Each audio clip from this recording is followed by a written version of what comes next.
Minu nimi on siis Peeter Murdmaa. Ma olen sündinud 1974. aastal ja oma teadliku elu olen veetnud Eesti filmivaldkonnas, olles oma ema, kes oli legendaarne Eesti filmirežissöör Helle Karis, Nokitsemees, Karoliine Põlang ja teised muinasjutud filmid temal on ilmselt kõigile teada. Olles siis nii-öelda tema õpilane ja hiljem ka koostööpartner. Olen õppinud Tallinna Ülikoolis reklaami ja meediat, hiljem nii-öelda operaatori eriala ja siis veel täiendanud ka ennast filmiproduktsioonis. Filmid on siis ja filmi nii-öelda teostused on suuremas osas olnud koostöös siis oma koostööpartneri Helle Karisega ja hiljem ka mõned filmid nii-öelda enda silmast ja hiljemalt ma pühendusin rohkem filmi sündmuskorraldustele nagu festivalid ja filmiturud, sisenesin nii-öelda filmitööstuse maailma, korraldades siis üle maailma erinevaid Eesti fookusprogramme, festivale, olles erinevate filmifestivalide žürii liige ja eriline rõhk või eriline tähelepanu oli mul lühifilmi kui nii-öelda filmivaldkonna ala liigi arendamise või edendamisena. Ja kuidas ütelda, elustamisena eesmärgil, ehk siis anda filmitegijatele kui ka vaatajatele mõista selle formaadi vajalikkusest ja tähendusest ja erinevusest. Kahjuks peale seda suurt koroonakriisi minu partner ja ema Helle Karis lahkus, sai ka selle sündmuse nii-öelda ohvriks ja ei olnud minul enam hetkel sellist huvi, et filmivaldkonnas püsida või vajasin võtta nii-öelda aega maha.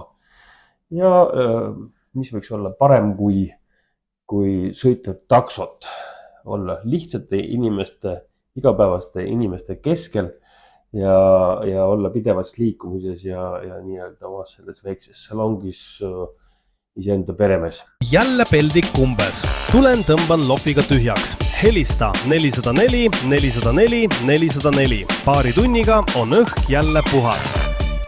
Aga ma ei kahetse seda, et ma selle valiku tegin, sest selle nii-öelda tegevuse käigus olen ma kohtunud paljude erinevate inimestega, kuulnud nende rõõme, muresid ja jõudnud siia, kus ma täna olen, ehk siis nii-öelda kandidaadiks 404 Lasnamäel.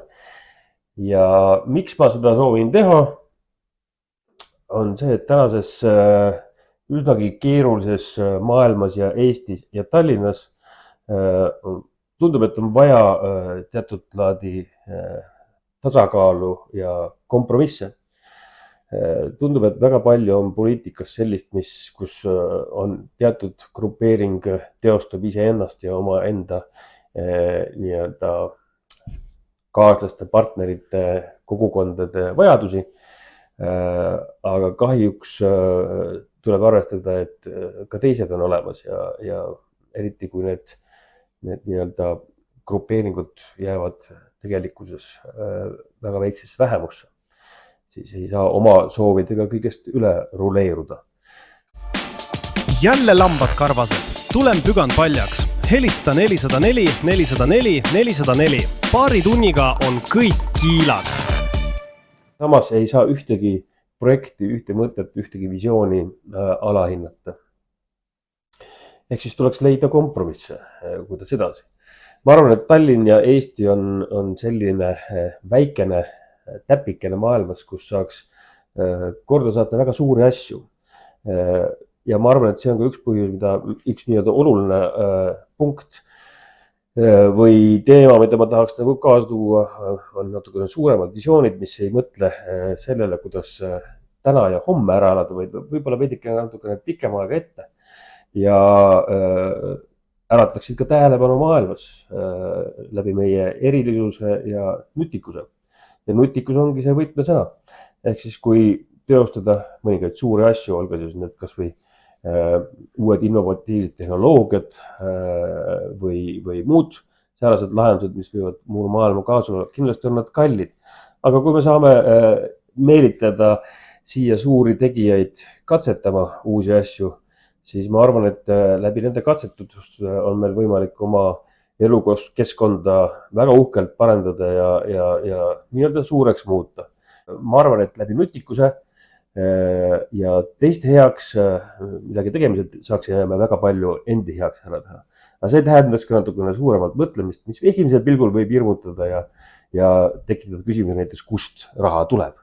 Aga vastus oli just enne hetk tagasi öeldud, et raha tuleb sealt, kes seda muusikat nii-öelda tellib. Jälle varjatakse tõde. Tulen avalikustan kõik vandenõud. Helista 404 404 404. Paari tunniga on süvariik alasti. Kindlasti väga oluline on see, et kogukonnad ja inimesed saaksid rääkida kaasa erinevates valdkondades, erinevatel teemadel. Ma julgen tagasihoidlikult väita, et selleks, et võtta sõnas mis tahes valdkonnas, sa ei pea olema selle valdkonna ekspert. Mina arvan, et ekspertide nii-öelda ületähtsustamine on olnud pikka aega nagu luubi all. Ja ma arvan, et tegelikult eksperte on vaja selleks, et mingi konkreetne tulemus antud valdkonnas siis toime panna või nii-öelda ära teostada. Ehk siis kuidas. Aga selleks, et kaasa mõelda, pakkuda välja ideid ja isegi kritiseerida, ei pea olema ma arst või keemik või füüsik. Ma pean lihtsalt olema nii-öelda, mul peab olema natukene nii-öelda seda intellekti, teadmisi ja arusaam, kuidas loogika toimib. Soovid Eestile uut presidenti? Tulen, kupatan manapässi Kadriorust välja. Helista 404 404 404. Paari tunniga on õhk puhas.